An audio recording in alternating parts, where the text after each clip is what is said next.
If you're still solving simultaneous equations by the elimination and substitution method in A-level exams, this means that you're wasting a lot of marks and time, which could be used for other questions.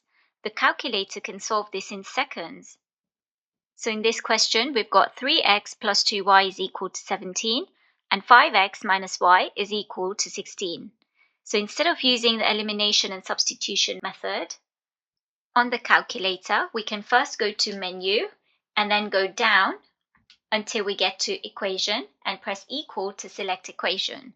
We can then select number 1 for simultaneous equation.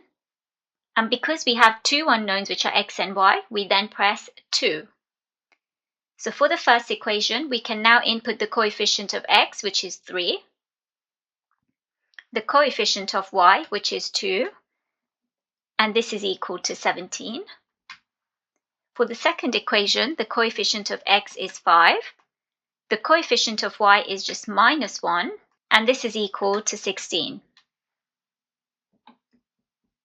We can then press the equal button again, and instantly we get that x is equal to 49 over 13,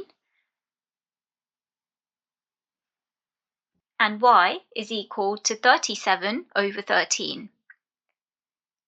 So this is a question that could take a very long time solving by hand, but has been solved very quickly on the calculator. In an exam, the extra time can make a very big difference between finishing and not finishing. A few exam tips are that GCSE students should not solely rely on the calculator to get their answer, because at GCSE level, you are expected to know how to use the elimination and substitution method and will get marks for showing you're working out. However, after you have shown you're working out, you can use your calculator to confirm your answers. A-level students can use the calculator because you will not be awarded marks for showing any working out, and also you will save a lot of time.